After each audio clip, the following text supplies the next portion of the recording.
Imaginez qu'en ce moment même quelque part dans le monde, des personnes marchent sur quatre pattes de manière différente des humains ordinaires. Jusqu'en 2005, ces individus attendaient d'être découverts, cachés aux yeux du monde. Ils ont toujours marché ainsi, depuis leur enfance. Mais pourquoi se déplacent-ils de cette manière? Cette découverte extraordinaire va-t-elle révéler des vérités cachées? Aujourd'hui vous allez être témoin de faits incroyables. Découvre plus. Nous sommes en 2007, à Babylone.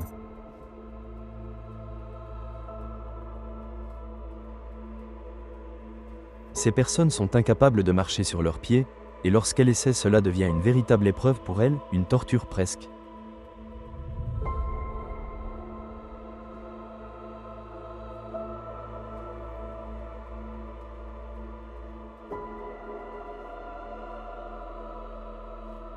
Les autres membres de la famille sont en bonne santé, mais certains d'entre eux ne peuvent pas marcher normalement.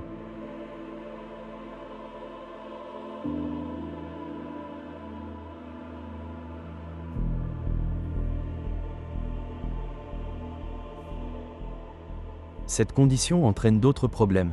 Par exemple, leurs mains constamment en contact avec le sol comme s'il s'agissait d'une seconde paire de pieds, s'usent et leur causent des douleurs, tout comme leurs pieds. En marchant courbés, leurs orteils se plient continuellement, provoquant à terme de graves problèmes articulaires. Avec le temps, des gonflements et des déformations apparaissent sur leurs doigts. De plus, la plupart des membres de la famille qui marchent de cette façon présentent également des handicaps mentaux.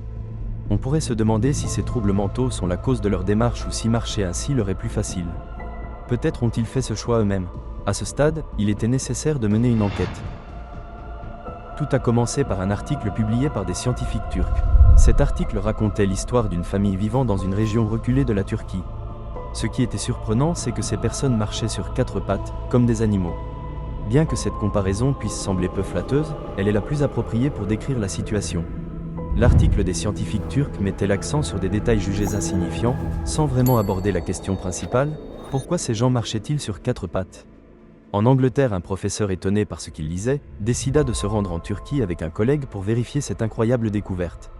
En effet, rien de tel n'avait été rapporté dans la littérature scientifique.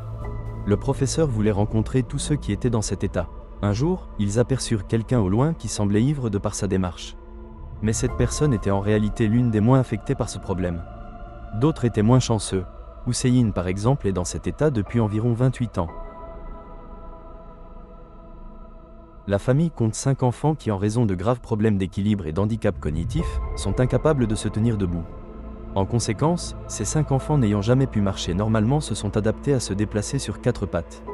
Ils utilisent leurs mains comme des pattes avant, certains portant des chaussures ou des sandales pour protéger leurs mains. Mais pourquoi marchent-ils ainsi? Est-ce un choix ou une conséquence d'une anomalie squelettique qui les empêche de se tenir debout? Peut-être que la réponse remonte aux premiers êtres humains. Selon la théorie de l'évolution, les humains anciens marchaient sur 4 pattes, un peu comme des singes. Était-ce difficile ou facile pour eux? Je l'ignore, mais on suppose que trouvant cela difficile, ils ont fini par se redresser au fil du temps. Quand, pourquoi et comment cela s'est produit reste inconnu. Pour certains partisans de l'évolution, ces personnes nouvellement découvertes marchant sur 4 pattes pourraient être une preuve vivante des traces laissées par nos ancêtres. Cependant, selon la foi islamique, c'est tout le contraire. L'humanité a été créée dès le départ sous forme humaine, à partir d'Adam et Ève, et n'a jamais évolué. Ces individus ont donc toujours marché sur 2 jambes. Après cette découverte, certains scientifiques ont tenté d'expliquer cette situation sous l'angle de l'évolution, qualifiant cette marche à 4 pattes de régression évolutive. Pour illustrer, lorsqu'un chien marche, il avance ses 2 pattes du même côté simultanément, puis les autres de la même manière. Cela s'appelle la marche en séquence latérale. Mais lorsqu'un humain marche, quand le pied droit avance, la main gauche se déplace aussi. Ces personnes du village turc avancent d'abord leur patte arrière droite, suivie de leur bras avant droit, ce qui selon certains chercheurs reflète les caractéristiques de leurs ancêtres primates, une sorte de réminiscence génétique des premiers humains. Toutefois, cette hypothèse est incorrecte. Selon la théorie de l'évolution, le redressement sur 2 jambes a été un processus progressif, avec des intervalles de temps considérables entre chaque étape. Par conséquent, la démarche de ces individus ne peut en aucun cas être associée à une régression évolutive. De plus, il n'existe aucune preuve, en dehors de spéculations, que les anciens humains marchaient sur 4 pattes. Par exemple, les traces découvertes en Tanzanie, vieilles de plus de 3 millions d'années, montrent qu'elles appartiennent à un humain et que cet humain marchait sur 2 pieds. Ces empreintes préservées dans des dépôts volcaniques durcis sont les plus anciennes traces de pas humains jamais découvertes. Ainsi, même les plus anciens humains découverts marchaient sur deux jambes et chassaient. Se tenir debout est l'une des caractéristiques qui nous distingue le plus des autres êtres vivants, bien que certains animaux soient également capables de le faire par nécessité. Par exemple, un rat sans membres antérieurs continue de vivre debout. Même un chien qui devrait normalement marcher sur quatre pattes, s'est adapté à vivre sur deux pattes en l'absence de membres antérieurs. De la même manière, ces personnes du village turc se sont peut-être adaptées à marcher ainsi en raison de contraintes physiques. Pour en savoir plus, une équipe a emmené certains membres de la famille dans un hôpital spécialisé. 10 d'entre eux ont subi une IRM pour déterminer la cause de leurs problèmes.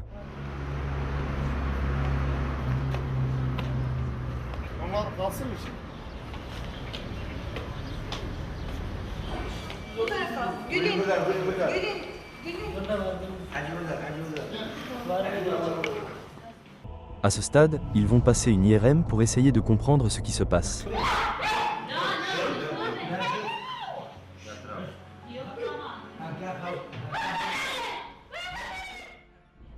Lorsque les résultats sont sortis, des anomalies ont été détectées. Une rétraction du cervelet a été observée chez tous les frères et sœurs affectés, ce qui pourrait expliquer leur démarche. Cependant, ce rétrécissement du cervelet n'explique pas entièrement pourquoi certains membres de la famille marchent sur quatre pattes, car il existe de nombreux cas de personnes avec ce type de lésion cérébrale qui marchent normalement. Les scientifiques ont émis l'hypothèse que la cause réside dans l'ADN de la famille. Le professeur Stephen Mondel pense qu'un problème génétique dans l'ADN est à l'origine de cette situation, mais pour le professeur Nick, il s'agit davantage d'une conséquence de l'environnement et de la négligence des habitants du village. Les enfants, en raison de leur handicap partiel, trouvaient plus facile de marcher ainsi et ont donc adopté cette méthode. En fin de compte, cela montre qu'ils ont choisi cette démarche par confort, mais cela aurait pu être évité. Comme vous le savez, les bébés marchent souvent à quatre pattes avant de se redresser. Cependant, ces individus de la famille ont continué à marcher de cette façon. Il est vraiment triste de voir que ces personnes manifestement handicapées n'ont jamais reçu l'aide nécessaire pendant leur enfance pour se tenir debout. C'est un acte de négligence. Au minimum, ils auraient pu recevoir une éducation spécialisée ou de la physiothérapie. On ne peut pas excuser cette situation par un manque de moyens financiers. Ces enfants ne méritaient pas de marcher comme des animaux. Personne ne choisirait de marcher ainsi toute sa vie. Malheureusement, ils ont tous été ignorés. Un membre de l'équipe leur a apporté un simple déambulateur pour les aider à marcher debout. Bien sûr, il aurait été possible de leur fournir des équipements plus adaptés, mais ce n'était qu'un début. Dans les jours suivants, des barres de soutien ont été installées dans leur jardin pour les encourager à marcher debout. Leur bonheur était évident après ces interventions, mais pour certains l'espoir est désormais très mince. Ils devront peut-être marcher ainsi pour le reste de leur vie. Comme je l'ai dit, on ne peut pas blâmer la pauvreté ou le manque de ressources pour expliquer l'absence d'aide ou de dispositifs pour les aider à marcher debout chez eux. C'est clairement un cas de négligence. Au moins, certains membres de la famille ont commencé à recevoir des traitements avant qu'il ne soit trop tard et sont maintenant bien plus heureux qu'avant. Ils vont enfin pouvoir marcher comme des êtres humains, dans un monde partagé avec ceux qui n'ont pas eu cette chance.